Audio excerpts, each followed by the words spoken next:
नमस्ते दोस्तों, स्वागत है आपका एक्सेल स्टोरीज में। मैं हूं प्रशांत और आज हम बात करेंगे एक्सेल के डेट फंक्शंस के बारे में। इसमें होगा डे का फंक्शन, मंथ का फंक्शन, ईयर का फंक्शन, डेट का फंक्शन, ई डेट का फंक्शन, टुडे का फंक्शन।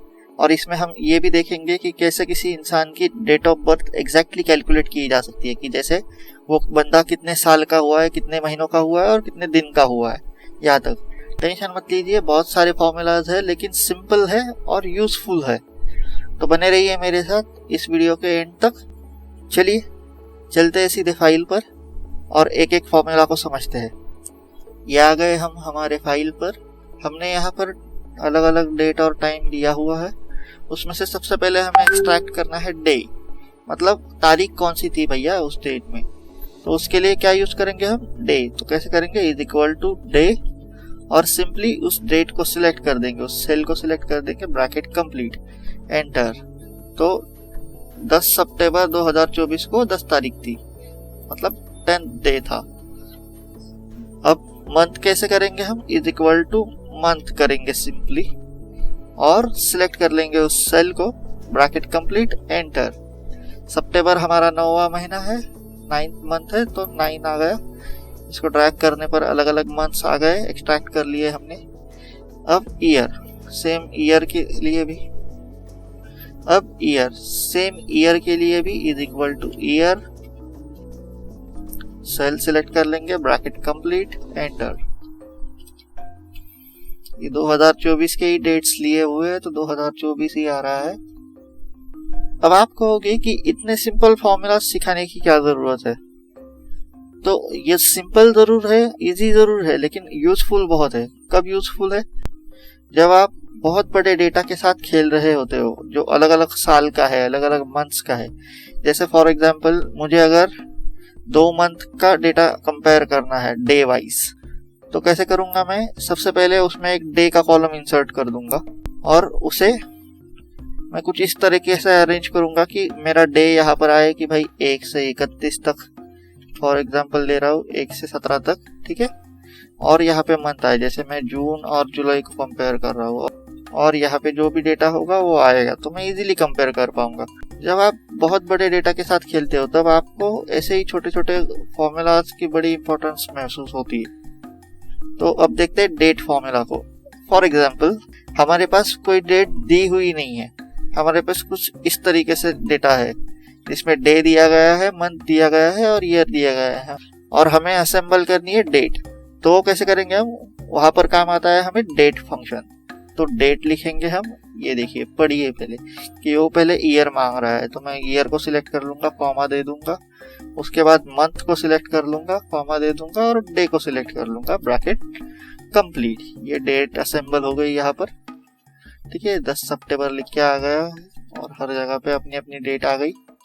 अब ई डेट, ये बहुत इंपॉर्टेंट फॉर्मूला है। ये ज्यादातर कब यूज होता है कि अगर यहाँ पर जैसे हमें टाइम भी दिया हुआ है और हमें सिर्फ उसमें से डेट ही एक्सट्रैक्ट करनी है, हमें टाइम नहीं चाहिए, तो जनरली मैं यूज करता हूँ ई डेट।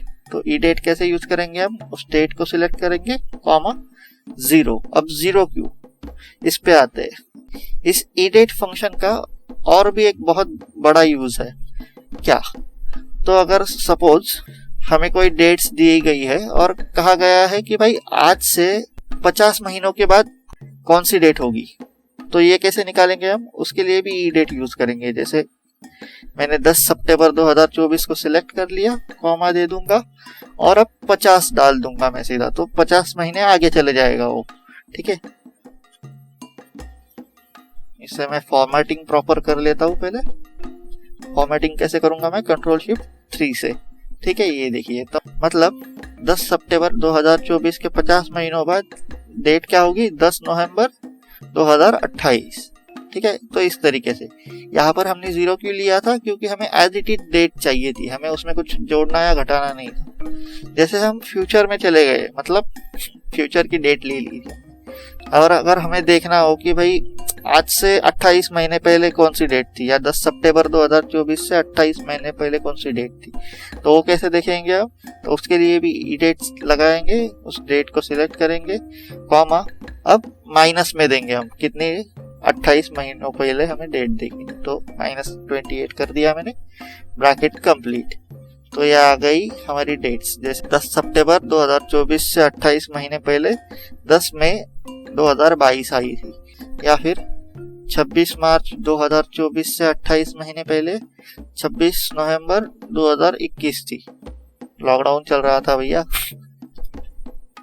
इसे डिलीट कर देता हूं मैं। अब देखते हैं टुडे का फंक्शन। ये किस लिए यूज होता है? ये सिंपल है। आज की डेट अगर मुझे लिखनी है तो मैं सिंपल टुडे लिख दूंगा और ये आ गई हमारी आज की डेट 25 सितंबर 2024। अब मैं तो यहाँ पे डायरेक्टली भी लिख सकता हूँ कि भाई 25 सितंबर 2024, ठीक है। तो मैं फंक्शन क्यों यूज करूंगा? जब भी हमें डैशबोर्ड बनाना होता है, रिपोर्ट्स बनाने होते हैं, तो उसमें हमें डायनेमिक रखना होता है हमारे डैशबोर्ड को या रिपोर्ट्स को। तो वहां पर हम टुडे का यूज करते हैं कि जैसे अगर भाई मेरा जो भी डेटा है वो आज के हिसाब से अपडेट होना चाहिए, तो मैं डायरेक्टली वहां पे क्राइटेरिया में टुडे का फंक्शन लगा दूंगा, वो आज की जो भी डेट होगी सिस्टम में। और हाँ, और एक बात इसके लिए, जो भी आपकी सिस्टम की सेटिंग डेट है, जो सेट की हुई डेट है, टुडे का फंक्शन उसी डेट को रिप्रेजेंट करता है। अगर आपकी सिस्टम की डेट गलत है तो यहाँ पर भी गलत ही देगा वो। तो ये चीज आपको ध्यान में रखनी पड़ेगी। अब आगे बढ़ते हैं और देखते हैं कि हम एज कैसे कैलकुलेट करेंगे।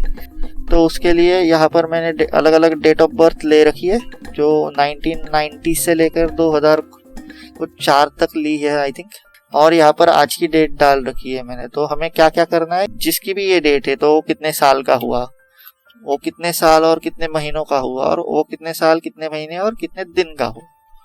तो इसके लिए कौन सा फॉर्मूला यूज करेंगे हम? इसके लिए हम एक्सेल का एक हिडन फॉर्मूला यूज करेंगे। अब हिडन क्यों कह रहा हूं मैं? क्योंकि अगर आप यहाँ पर फॉर्मूला की लाइब्रेरी में जाओगे तो आपको ये फॉर्मूला कहीं भी नहीं दिखाई देगा, क्योंकि एक्चुअल में एक्सेल में फॉर्मूला है ही नहीं। ये एक जब पुराना सॉफ्टवेयर चलता था, मैंने भी कभी यूज नहीं किया, बहुत पुराना सॉफ्टवेयर है, लोटस 123 नाम था आई थिंक। आप सर्च कर लेना और कमेंट जरूर करना कि नाम क्या था उस सॉफ्टवेयर का, सही है या गलत है, ठीक है। तो हमारे आज के टॉपिक पे आते हैं कि हमें भाई इनके एज निकालनी है एक्यूरेट तरीके से कि 3 जुलाई 1990 को जो पैदा हुआ है उसकी आज की एज क्या होगी। तो कैसे करेंगे हम? Is equal to date difference, ठीक है। कोई कोई डेटेड इफ भी कहता है उसे, लेकिन है एक्चुअल में डेट डिफरेंस और ब्रैकेट ओपन, ठीक है। तो सबसे पहली वाली जो डेट है हमारी डेट ऑफ बर्थ है, उसे सिलेक्ट कर लेंगे हम, कॉमा दे देंगे, और जिस भी डेट से हमें कंपेयर करना है उस डेट को सिलेक्ट कर लेंगे, कॉमा दे देंगे। अब हमें देना है फॉर्मेट। अब यहाँ पे हमें ईयर चाहिए, तो मैं सिंपली यहाँ पर डबल इन्वर्टेड कॉमा में y लिख दूंगा, ठीक है, ब्रैकेट कंप्लीट और एंटर। मतलब जिसका भी जन्म 3 जुलाई 1990 को हुआ है उसकी आज की डेट होगी 34 साल, ठीक है। अब हमें ये भी देखना है कि भाई 34 साल और कितने महीनों का हुआ है वो व्यक्ति। तो कैसे करेंगे हम? सेम फॉर्मूला लगाएंगे, date difference bracket open, select कर लेंगे डेट ऑफ बर्थ को, आज की डेट को सिलेक्ट कर लेंगे, कॉमा देंगे डबल इन्वर्टेड कॉमा में। याद रखिए हमें YM लिखना है, ठीक है। फॉर्मेट हमें YM का देना है।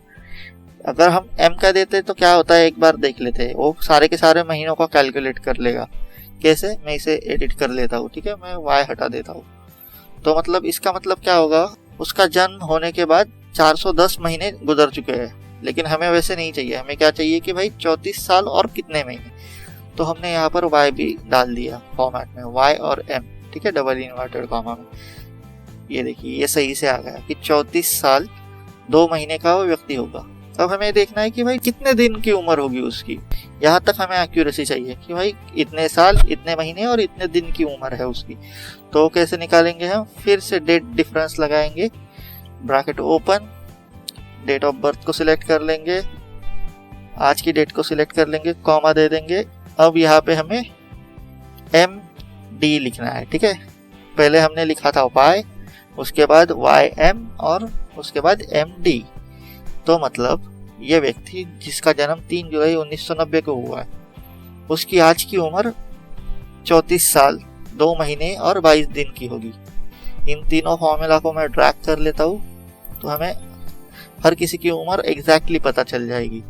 अगर मैं यहाँ से m हटा देता हूँ, सिर्फ d रखता हूँ, ठीक है, मैंने यहाँ पे जो m था वो हटा दिया, तो टोटल डेज को काउंट करेगा कि भाई 3 जुलाई के बाद कितने दिन गुजर चुके हैं आज तक, तो 12,503 गुजर चुके हैं दिन। इससे एज हम कंफ्यूज हो जाएंगे कि कितनी एज है, तो सिंपली हम यहाँ पे m डाल देंगे, ठीक है। ये आ गई हर किसी की एज। इस तरीके से आप किसी की भी एज एक्सेल में कैलकुलेट कर सकते हैं, वो भी डिटेल में। तो ये था हमारा डेट फंक्शंस रिलेटेड आज का एपिसोड। अगर आपको ये वीडियो पसंद आया तो लाइक करें। अगर आपको कोई सवाल है एक्सेल से रिलेटेड या आज के वीडियो से रिलेटेड तो कमेंट करके ज़रूर बताएं। अगर आप नए हैं इस चैनल पर तो सब्सक्राइब करना ना भूलें। Keep it simple, make it easy motto के साथ मैं हूँ प्रशांत, साइनिंग ऑफ।